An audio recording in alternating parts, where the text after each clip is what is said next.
the thing that I ask about McDavid, and like for people that are like, oh, give up the McDavid talk, it's just so polarizing that the best player in the world is talking about this and we're actually experiencing this. He says he wants to like make sure he gets things right, and what I find kind of weird about all that is it's a situation that he's so familiar with. Right. Like he's played there for 10 years. Yeah. It's not like he just got traded last year to San Jose and he played in San Jose 1 year and he's not really familiar with the area, the schools, this or that. He's so familiar with everything. And that's what makes people ask the questions. What are you still evaluating? Like, does the team have to pull the trigger and get different goaltending? Do they have to upgrade something? What do they have to do, or what is he looking at? Because everything else he knows like the back of his hand. He's been there for so long. Yeah. Well, I think there is, like, from what I've been talking to some people out there, and kind of there's a fine line that he keeps talking about, threading the needle type of thing. About like, what, Jamie? About term and, what type of money. And it's not like the other day I said he could write himself a check in 3 years for like $24 million a year. I don't think that's what he's thinking. I think what he's trying to do is thread the needle to still, be a highly paid player, which he will be the top of the heap, but also not like hamstring his team. And then you look at term. Like, I would be shocked, and again, this is just my personal opinion, like he's going to sign. Like, I think there's you look at Jeff Jackson did an interview the other day with Bob Stauffer, and, again, it's just the epitome of poise. He's just like, yeah, we'll get this done. We'll get a number. We'll get a term. It comes back to, his agent, Judd. McDavid talked about it with Rashog, saying, we're going to figure this out. He goes, it's just a lot to unpack. And I just don't know if it's a scenario where he's thinking, okay, go short term so I can go a lower number potentially and we can, get another good player type of thing. Or do you go longer term so that you just feel like, you've got your money set and you just worry about playing hockey. But, it again, we're talking about it.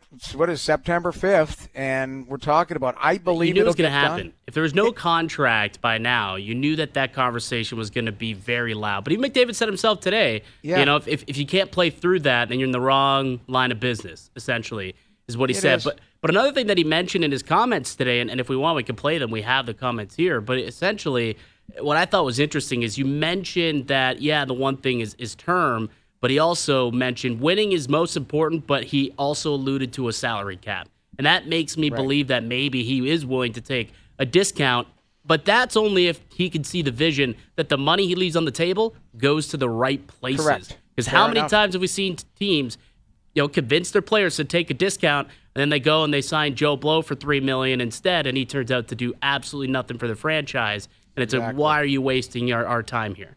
So he needs to know that if he takes a discount and he takes that investment away, what are you doing? What are you spending it on? There's nothing this summer that I saw that they did that leads me to believe that they've invested properly with the cap space that they have realistically. I didn't love their summer. I liked their summer because they what got did they younger. Do? They got the Howard kid, right? Like that. They got Mangiapane at a really good number. Mangiapane is scored 28 a couple years ago. Like, he can play in your top six.